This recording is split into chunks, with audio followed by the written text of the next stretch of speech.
कि हमारे मंत्री जी, अब इनको तो पैच वर्क मिनिस्टर बोलूँगा, टांकी मिनिस्टर। भाई सड़कों का सारी सड़क टूटी पड़ी है, उसमें रिपेयर कहाँ करोगे। एक कलायत से एक नेता है हमारे, जो 2 से 3 एकड़ में जिसकी शुरुआत हुई, आज मैं ऑन रिकॉर्ड कह रहा हूँ आपको। अब वो कोई दावे के साथ कभी आएंगे, मैं बताऊंगा भी कागज के साथ आपको। 25,000 करोड़।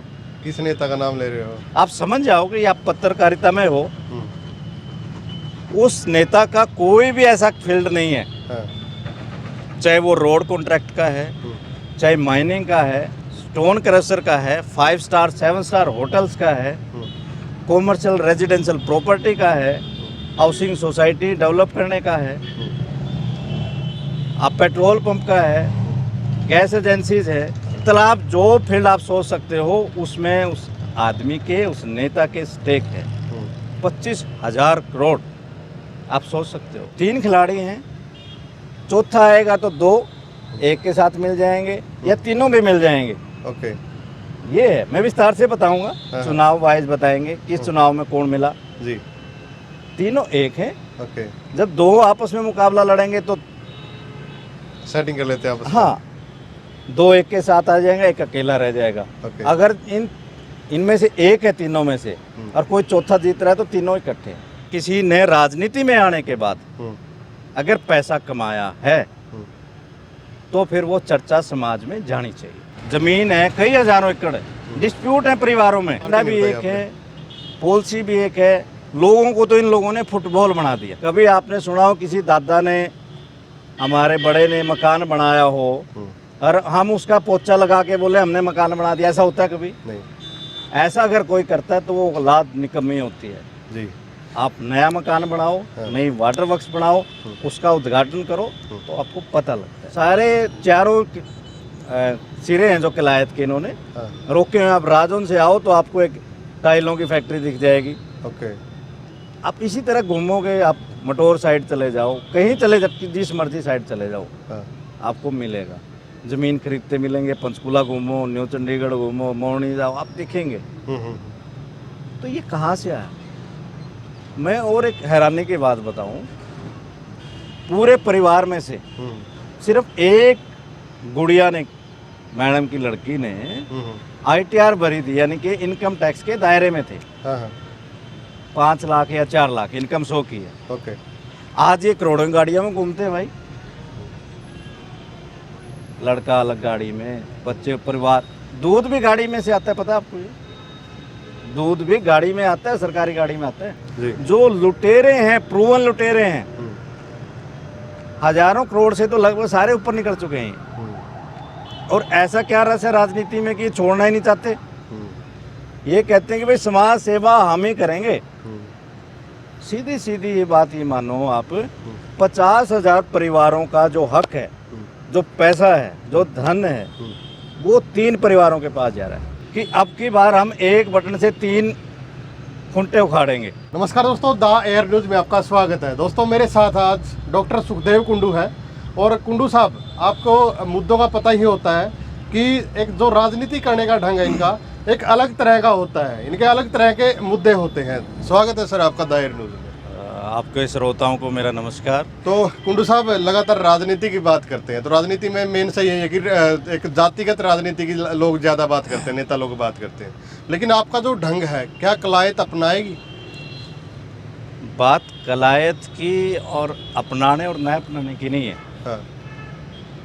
हमारा समाज बड़ा जागरूक रहा है हमेशा ही। हाँ। समाज के सामने जब मुद्दे आएंगे तो समाज उनको समझता है जी। पर राजनीति अंडर द कारपेट कहते हैं ना, जैसे अच्छे मुद्दों को, समाज के मुद्दों को हमेशा छुपाया जाता है। हाँ। जब किसी चीज़ को आप बताओगे नहीं तो समाज को पता कैसे लगेगा, और जब पता नहीं लगेगा तो अच्छा फैसला कैसे होगा जी। तो राजनीति में सबसे पहले जागरूकता होती है कि जिन लोगों के लिए राजनीति है, जिस कोर कॉन्स्टिट्यूएंसी के लिए चुनाव है, उसको अपने मुद्दों की जानकारी है कि नहीं है। जानकारी मुद्दों की कौन देगा? एक तो नागरिक खुद अगर अवेयर है, उसके पास जानकारी के माध्यम है। प्रोफेसर उसको बताने वाले हैं, टीचर हैं, समाज का यानी कि जागरूक वर्ग, जिसको दाएं बाएं की हर तरह की जानकारी रहती है बिल्कुल। और पॉलिसी को एनालिसिस करता है, तब बताता है कि क्या सही है और क्या गलत है। जब हम लोगों को बातें बताएंगे कि कैसे एक नॉर्मल इंसान, जो 2 एकड़ की खेती करने वाला इंसान, हाँ, जो बीच में +2 के बाद पढ़ाई छोड़ के चले गए, आज वो अरबों खरबों के मालिक कैसे बने। अदरवाइज आप लोग फैसला कैसे करेंगे जब आप ये बात ही नहीं बताओगे इनके पास संपत्ति कितनी है और इनकी क्वालिफिकेशन क्या है। हमारे घर में आज कैथल में जाओ, कलायत में जाओ, किसी भी गांव में जाओ, आपको कोई घर ऐसा मिलेगा जिसमें ग्रेजुएट, पोस्ट ग्रेजुएट, पीएचडी, उसमें चाहे बीएससी है, बीकॉम है, बीटेक है, एमटेक है, एमकॉम है, एमएससी है, एमफिल है, पीएचडी है, आईआईटी के भी मिलेंगे बच्चे, आईआईएम से भी मिलेंगे आपको, मतलब डॉक्टर, आपको एडवोकेट्स, मतलब हर टाइप के इंटेलिजेंट बच्चे हमारे पास आज समाज में हैं। पर हमारे नेता हैं जो उनकी क्वालिफिकेशन आप कैथल को निकालो, कलायत की निकालो या आसपास की कहीं भी निकालो, जब आप ये बताओगे लोगों को, आपका भी एक बिल्कुल जिम्मेदार पत्रकारिता का एक माध्यम होता है कि लोगों को बताना, क्योंकि आपने तो सभी पक्षों की बात रखनी है, फैसला तो अल्टीमेटली लोगों को करना है, आप तो फैसला नहीं कर सकते। पर जब आप एक पक्षीय न होके बहुपक्षीय या समाज की बात करोगे तो लोगों की तरफ सारी चीजें खुल जाती हैं, क्या सही है क्या गलत है, कौन अपने बिजनेस के लिए है, कौन समाज के लिए है, कौन आपस की गाली गलौज की राजनीति करता है, कौन मुद्दों की बात। डॉक्टर साहब, आप ऐसी बातें कलायत विधानसभा में कर रहे हैं और कलायत विधानसभा में ये कहा जाता है कि 3 से 4 परिवार हैं, जयप्रकाश जी लगा लें, रामपाल माजरा, कमलेश डांडा जी, ये 3 परिवार पक्के हैं और सतविंदर राणा, तो इन्हीं में राजनीति रहती है। ये आपने बताया, ये पूरे प्रदेश की है बीमारी और देश की भी। और कलायत में तो मैं अभी आज ये प्योदा गांव में था, तो वहाँ बुजुर्गों ने बताया कि अब की बार हम एक बटन से 3 खूंटे उखाड़ेंगे। कल को वो गरीब के बच्चे थे, किसान के बच्चे थे, आज उनके बच्चे हैं, वो एमपी बनेंगे। यानी कि किसान का बच्चा अभी बच्चा ही है, उसको देश छोड़ने पे मजबूर होना पड़ गया। कोई भी माँ बाप अपने जवान बच्चे को, और आज तो 1-1, 2-2 बच्चे हैं घरों में, अपने माँ बाप को छोड़ के, भाई बहन को छोड़ के, काकी ताई चाची को छोड़ के, यार दोस्तों को छोड़ के, गांव गलियों को छोड़ के विदेश में इलीगल ढंग से जाना पड़ रहा है, क्योंकि सर्वाइवल की लड़ाई है। इन लोगों ने रोजगार खत्म कर दिया। रोजगार किससे मिलता है? एजुकेशन से। आज यानी कि डोंकी के रास्ते हमारे बच्चे जा रहे हैं, उसका दोषी कौन है? उसका दोषी वही था जो आज से 25-30 साल पहले लोग विधानसभा में गए और एक आईलेट पेपर, आपको पता है, बिल्कुल, आईलेट कोई क्वालिफिकेशन नहीं है, वो जस्ट एक क्राइटेरिया है कि आप दूसरे देश में जा रहे हो, उसकी लैंग्वेज को आपको बोल सकते हो और समझ सकते हो, इतना ही पेपर है। आज हमारे बच्चों को मजबूर होना पड़ रहा है कि आईलेट के बगैर जाएं वो।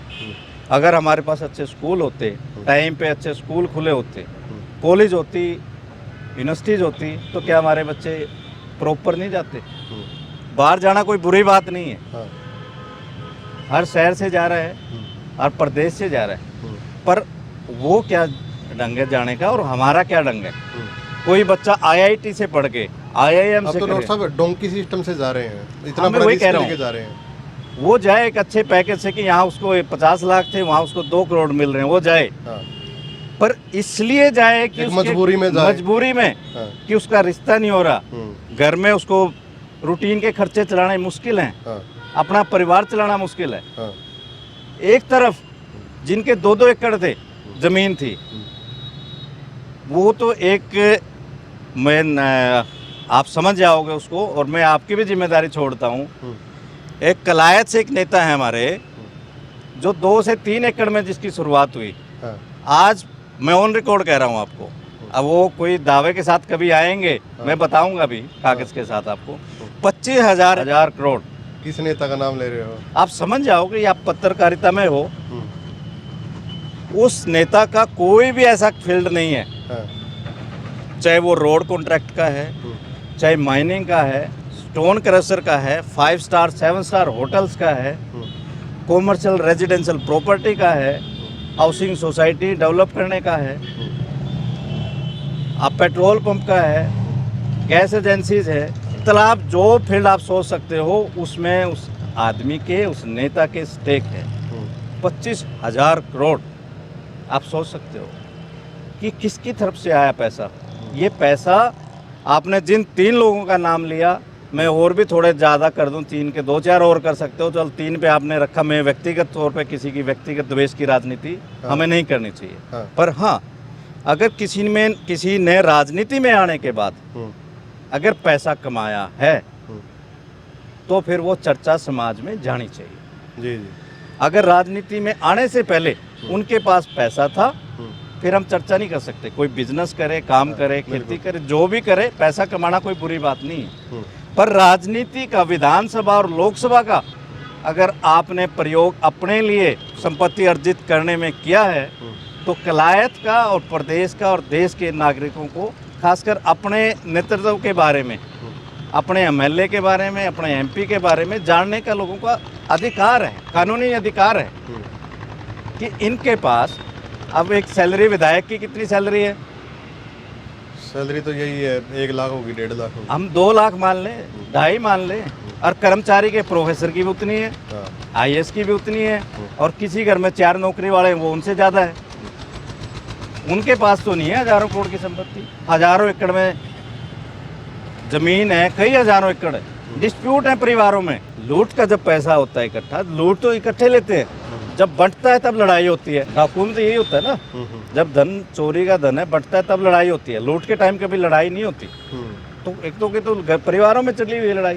अच्छा, हाँ, काफी गहराई में जा रहे हो आप। आप गाँव में जाओ ना इनसे। अब जिनके नाम आपने लिए, मैं तो नहीं लूँगा, पर आपके गांव में जाओ। ये कोई पुरानी परी हिस्टोरिकल चीज़ें थोड़ी हैं कि आपके एविडेंस नहीं मिलेंगे। अब 2 एकड़ का, 3 एकड़ का, किसी के रिश्ते नहीं होते थे। तो ये बात लोगों के सामने आनी चाहिए। डॉक्टर साहब, आप लोगों के सामने ये बातें लेके जाते हो तो क्या कुछ रिएक्शन होता है? क्योंकि आप लगातार मेहनत कर रहे हो, आपने पहले भी 19 में भी आप टिकट मांग रहे थे, तो लोग क्या कुछ कहते हैं? इनकी जो बातें आप कह रहे हो, सुनते हैं ये बातें? लोगों के पास क्या है कि समाज की अपनी मजबूरियां होती हैं। हर चुनाव में लोगों का एक बदलाव का विचार आता है। लोगों दुखी हैं लोग, क्योंकि जिनका बच्चा बेरोजगार है, घर छोड़ने को मजबूर है, आर्थिक तंगी है, शैक्षणिक योग्यता नहीं है, बच्चों को पढ़ने का मौका नहीं मिल पाया। एक गरीब का बच्चा, गांव में अच्छा स्कूल नहीं है, साइंस पढ़ना चाहता है, कहाँ जाएगा वो बच्चा? आपने तो 2 गाड़ी उसको निकाली, 2 उसको निकाली, बात बन गई। जिंदाबाद मुर्दाबाद। तो लोगों की है कि लोगों के पास जाने का रास्ता नहीं होता कई बार। तो ये हम मुद्दों की बात करेंगे तो मुद्दे आगे बढ़ेंगे। और आजकल यूथ चाहता है कि मुद्दों की बकवास ना करो भाई। एजेंडा भी एक है, पॉलिसी भी एक है। लोगों को तो इन लोगों ने फुटबॉल बना दिया। 3 खिलाड़ी हैं, चौथा आएगा तो 2 एक के साथ मिल जाएंगे या तीनों भी मिल जाएंगे। ओके, ये है, मैं विस्तार से बताऊंगा, चुनाव वाइज बताएंगे किस चुनाव में कौन मिला जी। तीनों एक है। ओके, जब 2 आपस में मुकाबला लड़ेंगे तो सेटिंग कर लेते हैं आपस में। हाँ, 2 एक के साथ आ जाएंगे, एक अकेला रह जाएगा। ओके। अगर इनमें से एक है तीनों में से और कोई चौथा जीत रहा है तो तीनों इकट्ठे, फिर तीनों इकट्ठे। तो डॉक्टर साहब, लगातार आप प्रयास कर रहे हो, लेकिन कोई बड़ी रैली नहीं की, या फिर ग्राउंड पे अगर बात करें तो जैसे सड़कें खराब हैं, कोई मुद्दा नहीं उठा रहे, तो ग्राउंड पे काम कैसे कर रहे हो आप लोग? सड़कों का एक जो आपने बताया, बड़ी हैरानी की बात है कि हमारे मंत्री जी, अब इनको तो पैच वर्क मिनिस्टर बोलूँगा, टांकी मिनिस्टर। भाई सड़कों का, सारी सड़क टूटी पड़ी है, उसमें रिपेयर कहाँ करोगे? जब गड्ढे ही हैं सड़क में, सड़क है ही नहीं, तो रिपेयर तो सड़क की जाती है जी। रिपेयर के नाम पे तो करोड़ों रुपए आ रहे हैं जी, और उसमें करोड़ों रुपए आ रहे हैं। और दूसरी बात, वाटर वर्क्स जो बने हुए हैं मेरे गांव में भी, बड़ा आलीशान वो बना हुआ है, वाटर वर्क्स है, बड़ा एरिया है, उस पे भी करोड़ों रुपए रेनोवेशन कर उसको उद्घाटन करवा रहे हैं। कभी आपने सुना हो किसी दादा ने, हमारे बड़े ने मकान बनाया हो और हम उसका पोचा लगा के बोले हमने मकान बना दिया? ऐसा होता है कभी? नहीं ऐसा अगर कोई करता है तो वो औलाद निकम्मी होती है। जी। आप नया मकान बनाओ, नई वाटर वर्क्स बनाओ, उसका उद्घाटन करो तो आपको पता लगता है। अब मैं कलायत था तो आज की बता रहा हूँ मैं आपको बात। जो बीजेपी के कार्यकर्ता थे, इतना गुस्सा है मंत्री जी के खिलाफ उनका कि कभी हमें पहचानने से इनकार करते हैं, कभी हमें गनमैन गार्ड है उनके वो धक्का देते हैं, कभी ये बोलते हैं वो वोट ही नहीं दिया। एक मेरे को सोंगल माजरा इस साइड के गांव का नाम नहीं आपको बता, वैसे सरपंच ने कहा कि मैं गया, कहता कि आपने तो दूसरी पार्टी को वोट किया। अच्छा, जाओ यहाँ से। पार्टी का कार्यकर्ता, आरएसएस का कार्यकर्ता जिसने ताउम्र काम किया, देखो हर सबकी अपनी अपनी विचारधारा हो सकती है, वो एक अलग डिबेट है, विचारधारा गलत कौन है सही कौन है वो अलग है। पर जिन लोगों ने जीवन भर काम किया, उनको धक्के मार के या उनकी उपेक्षा करना, फोन तो उठाते ही नहीं किसी के,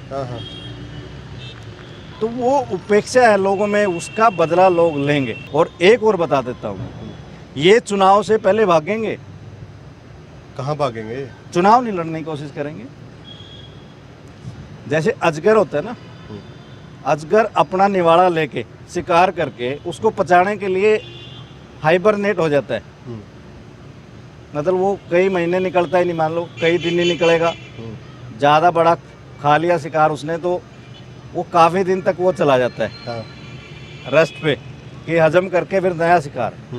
इन्होंने इतना पैसा कमाया, इतना पैसा कमाया, अब उसको हजम करना है, ठिकाने लगाना है। अब ये देख लो मंत्रालय का बजट, कलायत का बजट, उसको सीधा आप 10 से 30% मार्जिन निकाल लेना। ओके, सीधा। तो ये 10 से 30% का जाता है? हाँ, किसी टेंडर में 10 तक का है, कुछ में 30 है, उससे ऊपर भी हो सकता है। पर मैं वो बता रहा हूँ कि जो जनरल ट्रेंड है इनका, सारे चारों सिरे हैं जो कलायत के इन्होंने रोके हुए। आप राजौन से आओ तो आपको एक टाइलों की फैक्ट्री दिख जाएगी। ओके, आप इसी तरह घूमोगे, आप मटोर साइड चले जाओ, कहीं चले जाओ, जिस मर्जी साइड चले जाओ, आपको मिलेगा। ज़मीन खरीदते मिलेंगे, पंचकूला घूमो, न्यू चंडीगढ़ घूमो, मोरनी जाओ, आप दिखेंगे। तो ये कहाँ से आया? मैं और एक हैरानी की बात बताऊं, पूरे परिवार में से सिर्फ एक गुड़िया ने, मैडम की लड़की ने ITR भरी थी, यानी कि इनकम टैक्स के दायरे में थे। 5 लाख या 4 लाख इनकम शो की है। ओके, आज ये करोड़ों की गाड़ियों में घूमते हैं भाई, लड़का अलग गाड़ी में, बच्चे परिवार। दूध भी गाड़ी में से आता है, पता है आपको? ये दूध भी गाड़ी में आता है, सरकारी गाड़ी में आता है। अच्छा, हाँ, तो ये जो चीज़ें हैं ये बड़ी लोगों को चुभती हैं और देख लोग बेबस है। बिल्कुल नहीं होती। आपकी आगे की रणनीति क्या रहेगी? रणनीति यही है कि आप जितना मुद्दों की बात करोगे, जितने समाज की बात करोगे, शिक्षा, स्वास्थ्य, शैक्षणिक आप आधार लोगे, आर्थिकता की बात करोगे, समानता की बात करोगे, तो कहीं ना कहीं लोगों में, समाज में धीरे धीरे वो एक विचार है आगे बढ़ता है और उसका परिणाम भी आता है। जो लुटेरे हैं, प्रूवन लुटेरे हैं, हजारों करोड़ से तो लगभग सारे ऊपर निकल चुके हैं। और ऐसा क्या रस है राजनीति में कि छोड़ना ही नहीं चाहते। ये कहते हैं कि भाई समाज सेवा हम ही करेंगे। सीधी सीधी ये बात ही मानो आप, 50,000 परिवारों का जो हक है, जो पैसा है, जो धन है, वो 3 परिवारों के पास जा रहा है। काम इतना लूट की, देखो आटे में नमक चल जाता है। हाँ जी, ये तो नमक की बोरी ठाए फिरे तीनों जी। आटा तो है ही नहीं, मुद्दे की बात ही नहीं। अब पूछो विधानसभा में आप रहे, लोकसभा में रहे, कब कब आप लड़े कि भाई यहाँ पे इंस्टीट्यूट ऑफ एक्सीलेंस बने? बताओ कहाँ है भाई? टेक्नोलॉजी और साइंस का ज़माना। नेता क्या होता है? नेता ये नहीं होता कि खाली मैंने सड़क बनानी है। नेता ये होता है कि आज की अगर मैं बात करूं, 2023 में बैठा हूं, तो मैं आगे सोचूं 20 से 30 साल के बाद हमारे बच्चों को, हमारे भाइयों को या हमारे आने वाली पीढ़ी को, नस्लों को किस चीज़ की ज़रूरत होगी, वो संसार के जो दूसरे देशों में जो प्रोग्रेस हो रही है, साइंस, टेक्नोलॉजी, एजुकेशन, जो भी व्हाटएवर, उसके कंपैरिजन में वो कहाँ खड़े होंगे, उसके हिसाब से नीति और रणनीति बनती है। अब बताओ इसमें कहीं इनमें कोई कसने की कैपेसिटी में है कि नहीं, ये आप तय करोगे, मैं नहीं कह सकता, मैं कोई जजमेंटल नहीं हूँ, ये आप भी जज कर सकते हो। क्या उस दायरे में सोच भी सकते हैं, या कभी इन्होंने सोचा भी? जी वे विधानसभा में तो रहे हैं, ये बिल्कुल लंबे काल के लिए भी रहे हैं, ये भी नहीं कि एक टर्म रहे हैं, 2-3 टर्म भी रहे हैं, 4 भी रहे हैं। अब देने को तो मैक्सिमम 10 साल से ज़्यादा किसी के पास होता ही नहीं है। आज तो डॉक्टर साहब पूरे भरे बैठे हैं भाई। आज ये इंटरव्यू काफ़ी लंबा हो रहा है, तो मैं डॉक्टर साहब को रोकना चाहूँगा आज के लिए। बड़े बड़ों की आज पोल खोल के रख दी है। बाकी आप भी वीडियो को ज़्यादा से ज़्यादा शेयर करें और अपनी राय आप ज़रूर दें